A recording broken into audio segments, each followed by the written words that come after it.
But welcome everybody. This is day 3 of ADHD Awareness Month, and we have Denise Robinson here, and we are going to be talking about all things DEI, DEI initiatives, and how to include ADHD and making ensuring that it's a part of the conversation. Denise, would you like to introduce yourself? Sure. Hi. Oh, are y'all hearing the echo too? No, No, we good. don't Oh, hear it. okay. All right. So it's just me and my headset. Hello, everyone. I'm Denise Robinson. I am a diversity, equity, and inclusion and well-being consultant, and I work primarily with legal professionals, legal organizations, based upon my background as a former labor and employment lawyer. The DEI work came out of my experience as an employment lawyer, and we'll kind of talk more about that when I define at least how I see DEI, because lots of people have lots of opinions about DEI these days. Oh, yeah. Um, and then the well-being side arose out of my background as a yoga practitioner and teacher. So happy to talk more about that. And also, I am a mom of a 12-year-old who is neurodivergent, and part of her neurodiversity includes ADHD. And so she has really gotten me up to speed a lot on things like ADHD and thinking about what the future might look like for somebody like her in a workplace. And Mm-hmm. so, yeah, happy to tap on any of that as we have this discussion. Also, I mean, you listed all these things. Maybe we need to have you come back on and talk about a few other topics. I'm just going to add some more light Happy to to. the situation. Yeah, yeah. But yeah, so let's first let's define DEI. What is hmm your version of it? Yeah, so DEI to me, again, coming from my background as a employment former employment labor and employment lawyer, I really see DEI as the work of helping people work effectively across difference. Because as human beings, that's not really our default position to work effectively or in harmony with people who are different from us. We tend to, from an evolutionary standpoint, view difference as a threat as human beings.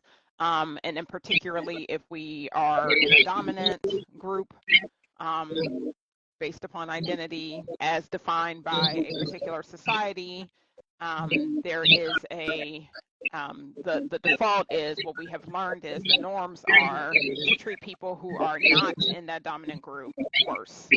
Mm-hmm. And so the work of DEI is really to essentially overcome those sort of base levels of humanity that can and do show up in the workplace. And the way in which they show up in the workplace is why I used to have, plenty of work as an employment lawyer, because um, there is often conflict just in the workplace in general, but it often occurs across identity differences. And, we have laws to at least try to help people or prevent people, or at least give people a remedy when there are breakdowns in relationships across protected classes. And so that's how I look at DEI, which again is not necessarily how we're hearing about it these days.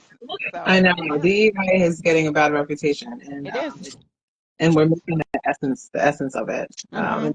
It's about Mhm. work. I mean, even the organization that I'm certified is Yes. dropping Yep. letters when it comes to Yep. DEI. So people are trying to reframe it. It's. I mean, at the end of the day, it feels like a marketing strategy, Yes. right? Agreed. How can we get people to understand that this work is important? Mhm. And so, Mhm.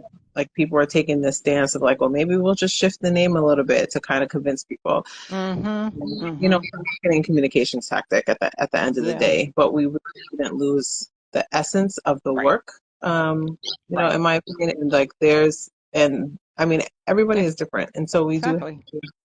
we do have to embrace difference and learn how to work with difference. Yeah. And, ADHD is a part of that conversation, but Absolutely.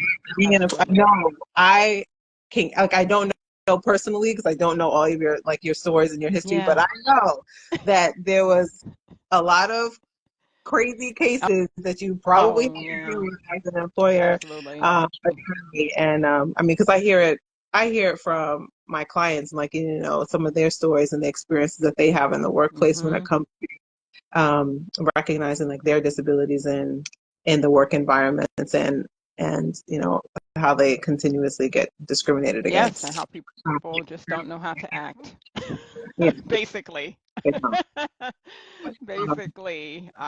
So yeah, I mean, different to your point about all of us are different. One of the things when I do a lot of training programs, a lot of speaking engagements, educational programming, and one of the things that I talk about when I define diversity within DEI, so the D, is that includes all of us. We often, including diversity professionals, unfortunately, DEI professionals will sometimes talk about, will say things like your diversity recruitment program, or hopefully not this, but people will refer to folks, we've heard this idea of like DEI hires. Well, the reality is every diversity only applies to a group of people. No mhm, person, individual person is diverse, quote unquote. So what we mean when we say that, not the way that, DEI hire has been used more recently, because that's meant very much in a pejorative. But when people say things like we have a recruitment program to hire more diverse people, what they mean is we have a program to try to increase representation of folks who have been historically or currently excluded. mhm, And so let's just say that, right? Because I think by saying diversity in a way that people connote it to mean only um, like basically not me, right? So mhm, not me, but like as in like not a white guy. Um, it sort of starts people in a position of, oh, this has nothing to do with me. DEI has nothing to do with me, but it must have something to do with all of us, because especially for the people who are in dominant groups, they're the ones hiring and evaluating folks, and who have the resources to be able to make the changes. And so we need everybody to see themselves as carrying cultural and social identities, right? So therefore, we are all diverse. Yes, we can have programs, and we should. This gets into the E that tries to address exclusion mhm. of people systemically and on an individual level, but particularly systemically. But we need to say that, like, just say it, as opposed to labeling it all as just like it's just a diversity program. Anyway, I could go Yeah, on. when we talk about disability, is like, or and Yeah. specifically ADHD, like it's an invisible disability in a lot of ways, Yes. right? And so, Very much so. like I present as a Black woman, and I identify as being a Black woman, Mhm. and that's how other work people will identify me too, right? Mhm. But then the ADHD part of me is invisible, and so how does that show up in the Yeah. workplace? How do I get additional supports, and how do we Mm. ensure that these DEI initiatives also include neurodiversity and ADHD? What are your thoughts? Yeah. Yes. So that gets back to the different social and cultural identities, or um, characteristics, if you will, of people. Part of the things that, I think it's Walt Whitman who has the quote, I contain multitudes. Each Mm-hmm. one of us contains multitudes. And so it's important to, another issue that has developed with respect to DEI initiatives is that people tend to equate them with um, racial, particularly sort of let's hire more Black people, or just attending to issues with respect to women. Sometimes, we're moving along in terms of like thinking about automatically like LGBTQ people within that's the DEI space as well. But where we have not gotten to is people hearing DEI and thinking disability, thinking, neurodivergence, in particular, like sort of neurotypes, right? So neurodiversity, the ways in which all of us have, different neurotypes. And so I think the first step really is things like ADHD Awareness Month, for Mhm. people to just become more aware that when we're talking about, again, diversity, it does mean it includes disability, it includes ADHD, it includes race and gender and sexual orientation and religion and all of those things as well. We just have to get to a point where we're talking about it in these ways, particularly people who are in positions of influence, so that we can start to change the narrative around, again, who does this apply to? Yeah. Yeah. In your space that you're working now, do you see people starting to have conversations about including ADHD in these initiatives? I do, slowly but surely. So what I'm seeing is, I also, in addition to training programs, I do a lot of cultural, what are they tend to be called cultural assessments or climate surveys, things like that. So going into organizations and trying to help them identify through surveys, through focus groups, through one-on-one interviews with people, what are the issues just generally, what are some of the ones that rise to the top when we're thinking about how can we make this workplace more representative of our client base or our customer base or the communities that we're serving. How can we make it more fair, equitable, right, for people, recognizing that people are not starting out in the same places, and then how do we make it more inclusive? Often, especially people at the top, think they know what the issues are and may have a general idea, but these assessments get into like the details of what is really going on and what is it that an organization can do to support people. I say all that to say what I'm starting to see, and I do mean this, like probably in the last just couple of years, like since during the time of and then since the COVID-19 pandemic, I'm starting to see more questions on surveys saying like, do you identify as a person with who is neurodivergent or who has a disability just more generally? I don't typically see the breakdown of like, do you have autism, do you have ADHD, do you have are you dyslexic? Like it tends not to come across Yeah. into that detail because people rightfully still have concerns, right, about putting themselves out there, even if it has been said that your information will be kept confidential, et cetera. There's still a lot of concerns about that, but I'm definitely seeing more. Let's just ask the question, make it clear that, hey, we're not saying that you're going to get an accommodation by checking this box on the survey, but we need to have a better idea as an organization of, at least in the aggregate, who here identifies as somebody who is neurodivergent, including things like ADHD. Yeah. So that's one development that I think is really important, again, because it helps with the awareness. So I think a Yeah. lot of organizations are very surprised to find how many people do have ADHD or some other type of It can be up to neurodivergence. it can be up to 70% of the workforce Oh, yeah, easily. is neurodiverse, Yes, and that 70% is being ignored. that's And exactly so right. policies, procedures, practices, like literally the entire way that the organization is designed, the structure, it's Mm-hmm. it's for Yes, that it's really for the 30%. So it's really exactly. dealing with the minority. And Yes. so like how do we shift practices in order to Yeah, help support the majority of people that work there, that's which right. is actually neurodiverse.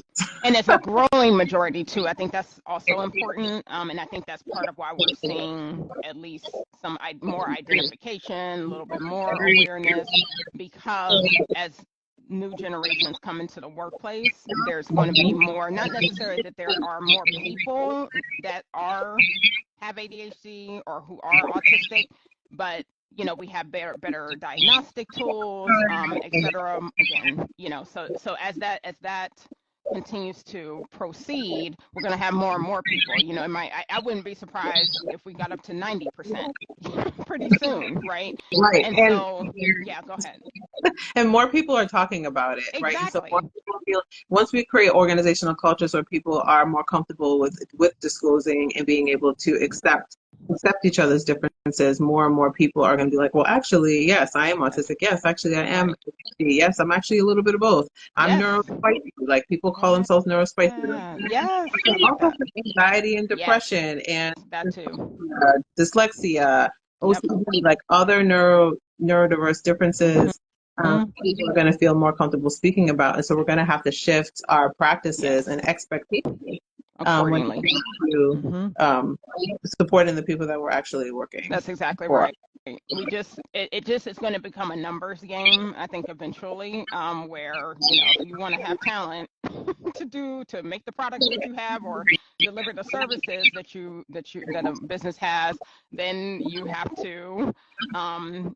include those individuals and take action to ensure that they feel that they belong and that they don't have to conform to in this case, a neurotypical standard Right. that, as you rightfully recognize, is actually a minority in the workplace. And so, what kind of sense does it make to, conform to something that is basically not working for most of the individuals within the workplace, or causing them to have to cover aspects of themselves that actually could help the work that whatever that business is trying to do.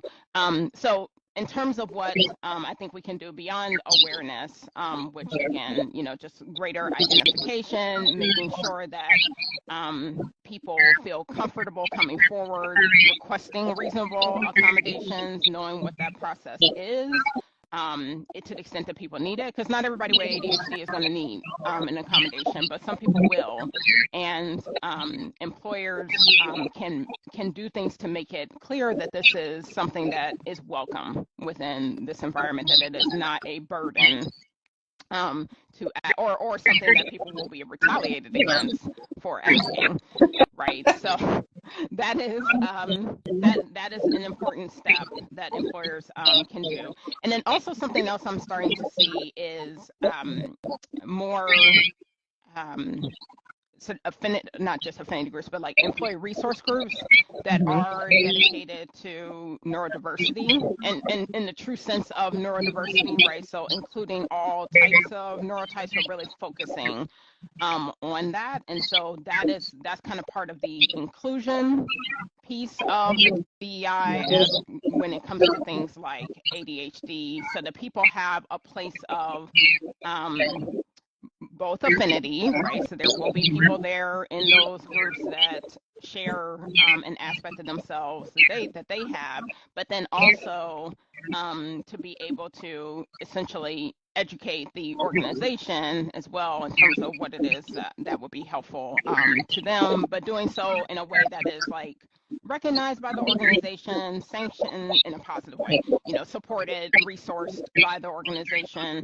The leaders of that organization are actually being recognized in their performance review processes for the time it takes to lead any kind of employee resource groups, maybe compensated for that. So I'm starting to see, yeah, that part. That's so important for any labor really that you're asking people to do in support of diversity, equity, and inclusion efforts, because we do it for other efforts within the workplace. So People I'll to pause. volunteer. Yeah, exactly. Stop, Exactly. stop asking people to volunteer to do your DEI initiatives. Yes. Pay people. Hire That's a somebody to do but that. Somebody's actually. right. I did have a follow-up question in terms of the resource groups. And so, and you may not get into this if you don't, I just need to table it and then No, um, that's see if I okay. can get the answer to this.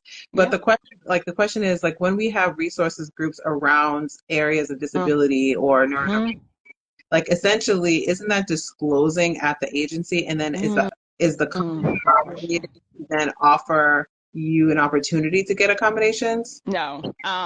And I'm not, let me be very clear. I'm not giving legal advice here. So if, somebody does on here has, if you have a question about the legality of this, please consult, a practicing employment lawyer. But just from just generally speaking, Mhm. um, just disclosing a disability does not then trigger an employer to have to provide you with an accommodation. You actually have to ask for an accommodation. And the kinds of groups that I'm seeing with respect to disability, or like I said, sort of neurodiversity focused employee resource groups, and really this should be true of all employee resource groups, they are inclusive of people who do not have a disability, or people who are not, who do not identify as neurodivergent, who do not have ADHD. And so obviously you need to be supportive of the mission of the group. If you don't share in that identity, so we're not just letting anybody into these groups. I would not advise an organization to just let anybody into the groups just to be like a rebel rouser.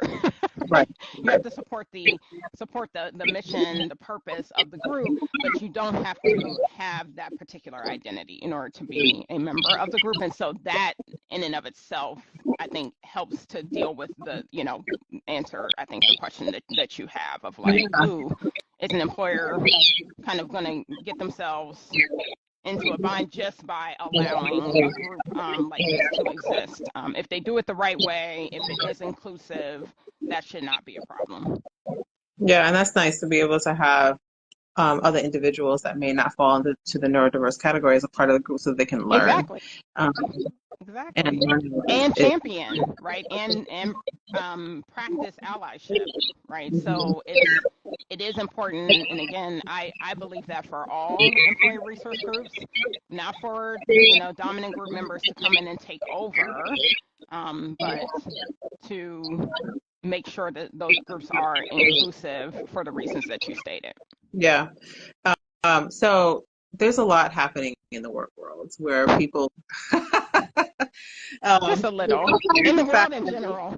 Yes, in the world in general. So outside of the fact that they're trying to get rid of the initiatives, and they're trying to the terminology. We're also seeing policies like Amazon, for example, like Amazon's asking all the employees to come back into the office, and so we have shifts, but then, what would be really helpful, what's a really nice accommodation for individuals with ADHD is to have flexible work schedule. And a flexible work schedule, and to be able to not be in the office. And so I think we're also in a place where we're starting to, and why it's really important to be having these conversations around initiatives and including neurodiversity and including ADHD as a part of the conversation, because then you're creating policies that are going to be negatively impacting your certain groups. And so, that's why we're talking about this. That's right.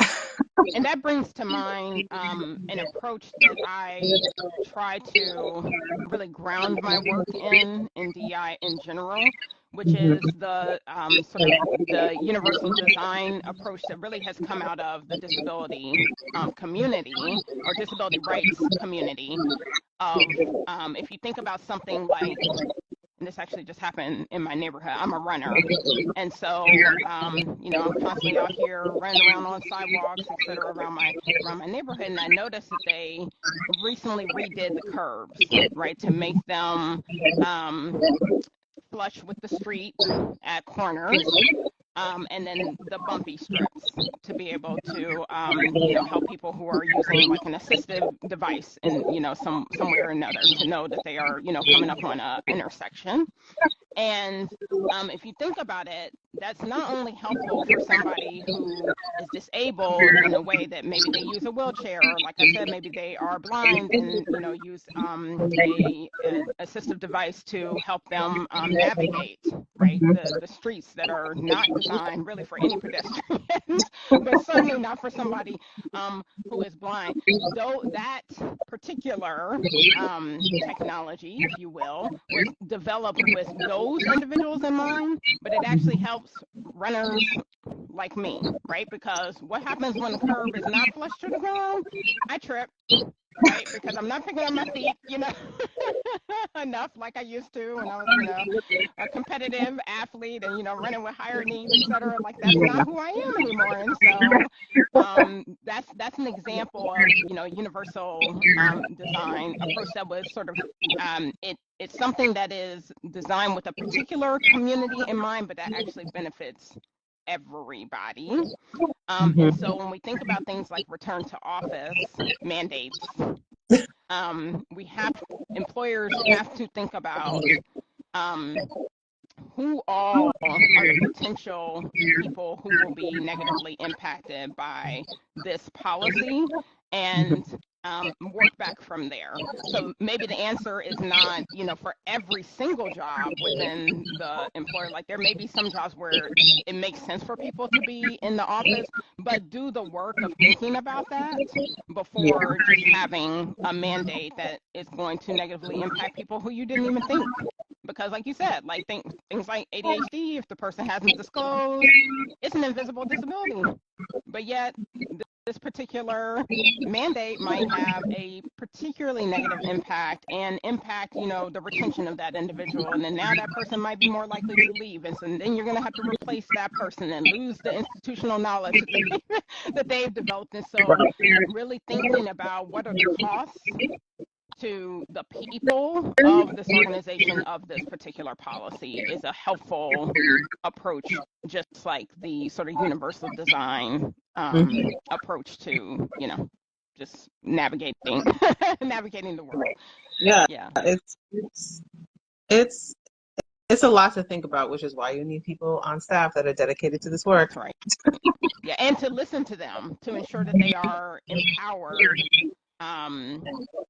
and in the proper spaces Yeah, when these decisions are being made, and have the ability to speak up again without fear of retaliation, fear of you're gonna lose your job because look at the world. Companies are getting rid of DEI people everywhere, and so don't speak up because you no, might be one of them too. So that cannot be the that can't be the case. If you're going to have people who are employed to do this work, then we have to ensure that they can do the work. Yeah. right. And I was, as you were talking, I was like, thinking about what are some other good initiatives that organizations can do to help support the ADHDers that are working and applying for them. And the first thing that I thought about was really revamping the whole recruitment process. Absolutely. Yeah. Thinking about what kind of questions you're asking, thinking about the process in general. Like, are you putting in candidates through a 15-step process just to get a job? Right. Right. Like, and how does that impact your ADHDers that are applying? Right now, they're not, because they're like, this is too much. Right. It's too much. It's overwhelming. And like in the interview process, like, are you ensuring that you are providing the questions beforehand so people can better prepare? Are like your applications, are you asking people to fill it out 15 different times with the same information? I can tell you right now that is turning off the neurodiverse community. That's right. Yes. Yes. So you're including people before you even to talk to them. Yeah, that's a great point. And I know you used to, or still do, but used to work within organizations in an HR capacity, right? And so I'd be curious to hear what you have to say about what you have to say about that. I tend to think of this in terms of all evaluative processes. So anytime we are making judgments about people, so that includes recruitment, that includes hiring. So, distinguishing recruitment from hiring, and you know this, right? But just for the purposes of the audience, so, the recruitment activities just being kind of how do we cultivate and potential applicant pool to get people interested in this organization, and the hiring process being like what happens once people actually apply, right, to an organization. But also evaluative processes include, performance evaluation, promotion decisions, exit decisions, anything, again, where people are going to be evaluated provides an opportunity to see where there is bias in the process, because there always is, because again, human beings, bias is part of our makeup, or at least certainly part of how we have developed in terms of our interactions with others. And so always look for bias in the process, and then drill down to the types of bias that are likely to impact, in this case, people with ADHD, people who are neurodivergent, people who are disabled, people who are right. So like we can go through the different ways in which diversity, shows up, and think about how can we minimize or fully mitigate, when that is possible, exclusion of those individuals from this process. And again, recognizing that often this is implicit bias that we're talking about. So it requires effort to sort of to see, right? We can't just assume that oh, we have a EEO statement. We don't discriminate against people based upon protected characteristics, and so therefore our processes are fine. That's not enough, because implicit bias is baked in. So. And the reality is it's most likely not true, which is why they have employment attorneys, which is why there's constantly cases that are being filed on a regular basis. There's plenty of work for employment lawyers always. I will say that. Yes. I tell my friends that are going to law school, be like, if you want to be a lawyer, like I bet you if you do disability law, employment law, or something like that. Absolutely. Yes, you will. No doubt. But I really like the framing that you used around evaluative processes. And so like if you are in a position where you're evaluating somebody, that is the point of where you really need to start paying attention to your biases, and also you are aware of all things related to diversity, equity, and inclusion, right? And so, that makes me think about like, what does the recruitment training process look like? Exactly. Or like, what does the training process look like for recruiters? What does it look like for hiring managers? What does it look like for the HR professionals? What does it look like for not just hiring managers, but all managers and leaders in general that are always put in a position where they are judging and evaluating people? And also who holds those people accountable?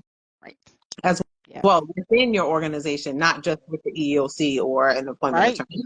That's right. Exactly. How do we avoid getting to that? That's the whole purpose. You just articulate the whole purpose of my work, right? Of DEI work, is really to we don't have to get to that point, right? Of litigation, of some type of dispute resolution process, if we work in a proactive way to reduce the bias in these types of processes, because that's usually where that's where we run into trouble when we're making evaluations of people. Right. And are you collecting the data too? Yes. Like when being able to look at the data, and do you have systems set up in place that can call you out when something is not looking the way that it should look in terms of your processes? And so there's so much work to be done, and there's so many areas in which ADHD can be a part of the conversation when you think about these initiatives.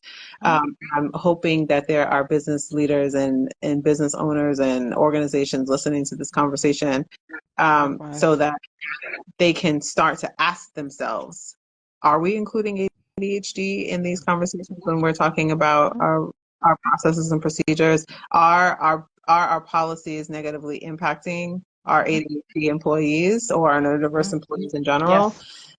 And assigning somebody to answer that question within your organization, because again, the reality is 70% or more of your organization is neurodiverse. And so is there a team of people that are really starting to look at this work? And are you team? Love that. Team of people, right? Team of people. And are you asking your community what their challenges are so that you can better understand it? Are you seeking advice from people like Denise or people like me to ask, like, hey, how can we shift How can we shift? Yes, How can we evaluate our own processes and procedures to make sure that we're not excluding an entire population of that's people? right. And I mean, like our entire workforce of people. Or making things difficult, because what that 70% figure or whatever it is, or whatever it will be, I should say, of Hmm. people who are, have some type of neurotype that is different than the kind of the expected norm, if you will, right? Um, there there are a lot of people that suggest that there are a lot of people suffering, if I Hmm. can just be blunt about it. So they have made it through the hiring process. They have made it through, the 15 steps, like you said earlier, right, of some of these employers' hiring processes.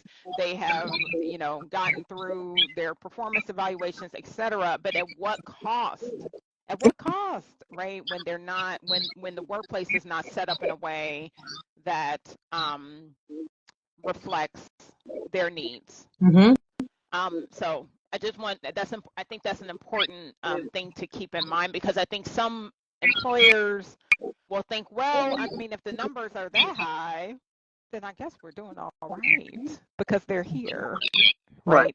The question is the quality of people's experiences Hmm. while they're working for X organization. Yeah, and you'll learn a lot if you actually did exit interviews. Yes. And so, Hello. Yeah. and Yeah. listen to what people are actually saying about their That's right. experiences within your organization. That's I was right. like, but I can tell you that people are feeling burnt out. Yeah. They're feeling shame. They're feeling guilt. They're feeling overwhelmed. Mhm. They're feeling anxious, and they're trying to figure out how to navigate being successful within the work environment with ADHD, and are struggling, and they're like having these difficult conversations with their managers around like, okay, this is how I actually need supported. Like if they start to feel comfortable and confident enough to be like, hey, this is what would be a really good That's initiative right. or Helpful. strategy to help support me within the Mhm. workplace. But then is that getting supported? That's Like, right. are they still being shut down after that? Are they still being retaliated against after Mhm. that? And that's the That's fear that people have right. around disclosing it and accessing the support that they need. That's right. So we need to get rid of that That shame stigma. and that Mhm. stigma within the workplace around neurodiverse and difference and That's this right. invisible disability. Like we need to be talking more about ADHD in the We workplace. And on do. top of it, it's not just the difficulties that people are experiencing. It's also how are you The utilize, like benefits. how are you Yeah. accessing the benefits Yes. of having people with ADHD in your workspace, Yes.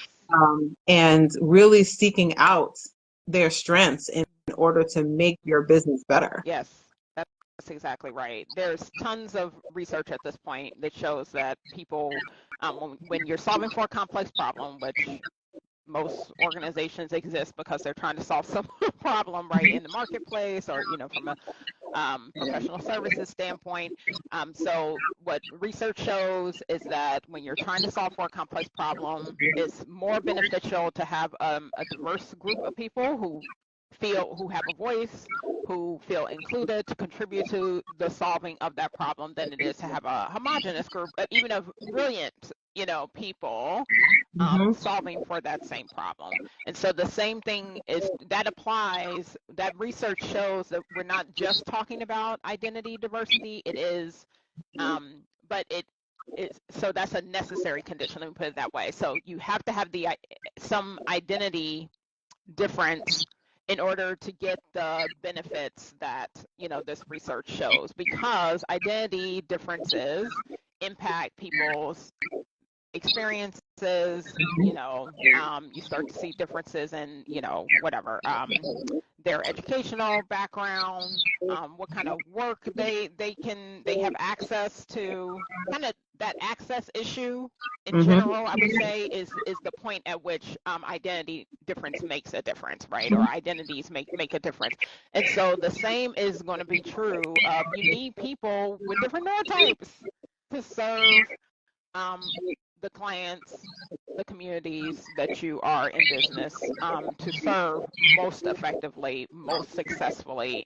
You are missing out on a massive talent pool or at least, again, even if they are in your workplace already, and if they are not being supported, you're missing out on the best of those individuals' ideas that they can contribute. So that is the, that's also what we're missing if we're not supporting people with ADHD in the workplace. Yes. Yes. Yes, it is so important. I'm so glad that we're having this conversation. And I really hope that people listen to the replay. I really want to thank Thank you you. for coming on Thank today you. to talk about this. This is such an important topic, and we are going to spread it around so that people can increase their awareness. Wonderful. I'll see if I can convince you to come and do a yoga meditation Oh, session or something. cool. I would love to. It's my favorite thing to do. Also, Yeah. to help in a completely different Yes. space. But yeah, 100%. but I just wanted to thank you again. This is Yeah. ADHD Awareness Month. We are talking about all things ADHD. There are a bunch of other conversations coming up. The rest of this one, another one tomorrow, and then every Monday through Friday for the month of October. So tune in, and then follow me, follow Denise, and then get excited to join the fun. Ask questions. You can always comment and ask questions as well. Yeah, And then please. we're here. So thank Awesome. you. Thank you. You're Take welcome. care. Bye, You too. everyone. Bye. Bye.